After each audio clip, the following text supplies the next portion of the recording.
በስመ አብ ወወልድ ወመንፈስ ቅዱስ አሐዱ አምላክ አሜን። አሜሃ መጽአ እግዚእ ኢየሱስ ገሊላ ውስተ ዮርዳኖስ ከመ ይጠመቅ እምዮሐንስ በፈለገ ዮርዳኖስ። ያን ጊዜ ጌታችን ኢየሱስ ክርስቶስ በዮርዳኖስ ወንዝ በዮሐንስ እጅ ይጠመቅ ዘንድ ከገሊላ ወደ ዮርዳኖስ መጣ። የሐዋርያው የቅዱስ ማቴዎስ ወንጌል ምዕራፍ 3 ቁጥር 13።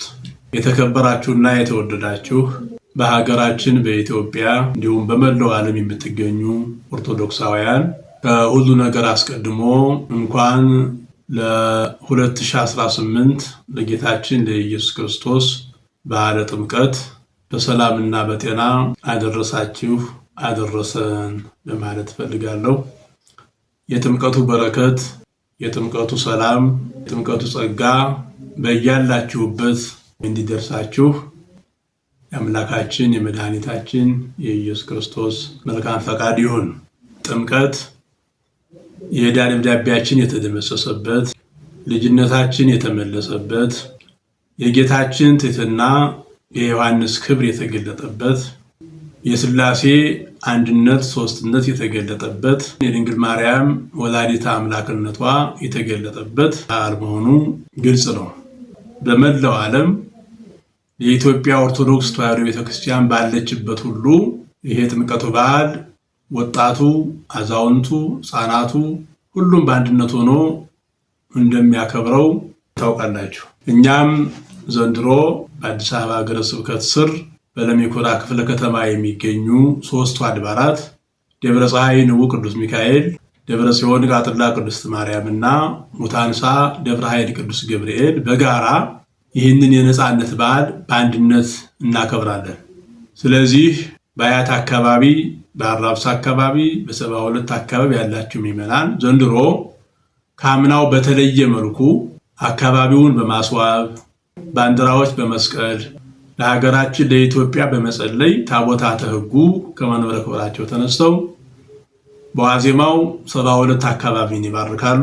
በዕለቱ ደግሞ የተለመደው ቦታ ደርሶ ታቦተ ሕጉ ይመለሳል። ከአራብሳ ቃጥላ ደብረ ጽዮን ቅድስት ማርያም እየባረከች ትመጣለች።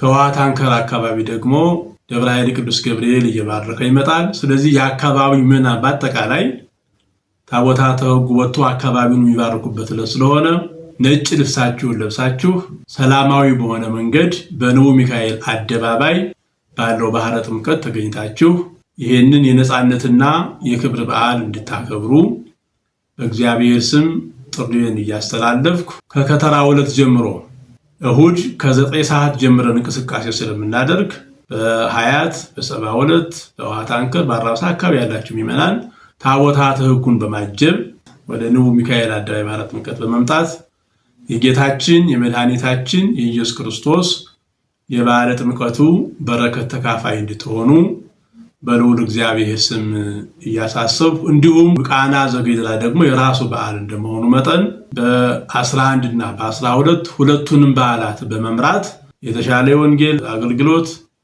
እንዲሁም ደግሞ ለታቦታተ ሕጉ የተሻለ ክብር በመስጠት ክርስትናችንን በመግለጥ የኢትዮጵያን ሰላም በማሰብ ሰላምን የሚያውኩ ነገሮችን ሁሉ በማስወገድ በፍቅር በአንድነት የምናከብረው በዓል ስለሆነ ምዕመናን ይሄን አውቃችሁ ክርስቲያናዊ የሆነ አለባበስ፣ ክርስቲያናዊ የሆነ አነጋገር፣ ፍጹም ሰላምን በተሞላ መልኩ በቦታው ላይ በመገኘት ይህን የነፃነትና የድል በዓል እንድታከብሩ በቅዱስ ቤተክርስቲያን ስም እያሳሰብኩ የጌታችን የኢየሱስ ክርስቶስ ሰላም፣ የእናቱ የድንግል ማርያም አማላጅነት፣ የጥምቀቱ የነፃነቱ በዓል በረከትና ክብር ከሁላችሁ ጋር ይሁን።